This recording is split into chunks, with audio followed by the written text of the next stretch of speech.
আসসালামু আলাইকুম সবাইকে। সবাই কেমন আছেন? আশা করি ভালো আছেন। আল্লাহর রহমতে আমরাও ভালো আছি। তো আমার ছাদে এই গাছগুলো উপরে ছিল। আমার বাসায় জায়গা নাই যার কারণে আমি উপরে রেখে দিয়েছিলাম। তো আমরা বাসা নেওয়ার পরে আমরা এই পর্যন্ত ছাদে যাই নাই। তো দেখেন গাছ মানে আমার মানে যে ড্রাগন ফলটা আছে এই ফলের গাছের ভিতরে কত পরিমাণ বড়, বড় মানে ঘাস হয়ে গিয়েছে। এত পরিমাণ বড় লম্বা ঘাস আমি কখনোই মানে বড় জায়গা ছাড়া কোথাও দেখি নাই। টবের ভিতরে হতে তো দেখিই নাই। খুবই খারাপ অবস্থা। তো আসলে মানুষের যেরকম যত্ন করা লাগে গাছেরও কিন্তু সেরকমভাবেই যত্ন করা লাগে। তো যত্ন না করলে অযত্নে কিন্তু মানুষের অবস্থায় যেরকম হয় গাছের অবস্থাও সেরকমই হয়। তো একটা মানুষ যখন নিজেকে যত্ন করে তখন পরিপাটি থাকে, কত সুন্দর লাগে দেখতে। যখন মানুষে অগোছালো হয়ে যায় তারপরে মানুষকে দেখা যায় মানে ও পাগলের মতো দেখা যায়। তো আমার গাছগুলির অবস্থা হয়ে গেছে এরকম যে মানে অযত্নে একদম পাগলের মতো অবস্থা হয়ে গেছে, মানে দাড়ি চুল গজিয়ে গেছে এরকম একটা অবস্থা। তো যাই হোক আমি এগুলো হচ্ছে কি আমার ছেলেদেরকে বলেছি যে তোমরা লিফটে করে নামায় নিয়ে আসো, কারণ ওরা তো এত ভারীটা নিয়ে না মানে সিঁড়িতে নামতে পারবে না। তো বেশি সমস্যা হয় নাই। আর আমাদের বাসাটা যেহেতু আটতলার উপরে এই গাছগুলো ছিল, তো যত্ন না করার কারণে গাছে কোনো ফলও হয় নাই। তো যার কারণে আমি চিন্তা করলাম যে এগুলো আমি বারান্দাতেই রাখবো। আর এই ঘাসগুলো তুলতে আমার মানে পুরো 1.5 ঘন্টা লেগেছে, এত পরিমাণ কষ্ট হয়েছে। তো আমি স্পিড বাড়িয়ে দিয়েছি যার কারণে মনে হচ্ছে খুব কম সময়ের ভিতরে হয়তো আমার গাছের কাজগুলো হয়ে গিয়েছে।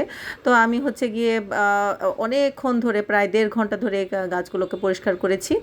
আর বরাবরের মতোই গাছ আমার অনেক পছন্দের জিনিস। গাছ পরিষ্কার করতে আমার কখনো মানে ক্লান্ত লাগে না, এটা হচ্ছে গিয়ে কথা। আর যেহেতু অনেক বাগান করেছি তো হাতেরও একটা ব্যাপার থাকে যে খুব সহজে খুব সুন্দর করে তাড়াতাড়ি গুছিয়ে ফেলতে পারি সব কিছু। তো আলহামদুলিল্লাহ। আর গাছগুলোকে নিয়ে আসলাম কারণ হচ্ছে গিয়ে বারান্দাতে যতটুকু রোদ থাকে অতটুকু রোদের ভিতরেই হচ্ছে গিয়ে গাছগুলো হবে। যদি ফল না হয় এটা ভাগ্যের ব্যাপার, ফল যদি হয় হবে না। আমি নিজের কাছেই রাখতে চাচ্ছি। আর যখন নিজের কাছে থাকবে তখন দেখা যাবে যে গাছগুলোরও খুব ভালোভাবে যত্ন হবে। আর এই 2টা বালতি ছিল আর 2টা টব ছিল, এগুলো মানে প্রয়োজন নাই দেখে আমি উপরে রেখে দিয়েছিলাম। এগুলোতে কোনো গাছ ছিল না। আর দেখেন কি অবস্থা, ঘাস নাকি এরকম অবস্থা হয়, মানে কি অবস্থা, মানে বিশাল বড় ঘাসের সাথে মাটি অর্ধেকের বেশি আমার নষ্ট হয়ে গিয়েছে। তো মাটিটা সহই আমি ফেলে দিয়েছি, যার কারণে একটা পলিথিন দরকার। পলিথিনের ভিতরে করে আমি পলিথিনটা নিয়ে আসছি, পলিথিনটার ভিতরে করে আমি এই মাটিটা হচ্ছে গিয়ে ফেলে দিব। আর এখানে যে পানিটা আছে পানিটা ফেলে মাটিটা রেখে দিব, কারণ প্রত্যেকটা মাটি আমার এখানে হচ্ছে খুব প্রসেসিং করা একদম মানে হচ্ছে গিয়ে সার টার দেওয়া, যার কারণে হচ্ছে গিয়ে আমার মাটিটা প্রয়োজন। তো যাই হোক এই হচ্ছে অবস্থা। তারপরে এখন তো নোংরা হয়েছে পুরো, আমার ড্রয়িং রুমের মধ্যে বসে আমি এই কাজগুলো করেছি। তো ঘাসগুলো কেটে কেটে ছোট করে তারপরে পলিথিনে ঢুকিয়ে তারপরে সুন্দর করে সেট করে তারপরে হচ্ছে গিয়ে ময়লার ঝুড়িতে ফেলবো। তো আমি আসলে সবসময়ই বরাবরের মতো সবসময় বলি আপনাদেরকে আমি গুছিয়ে কাজ করতে খুবই পছন্দ করি।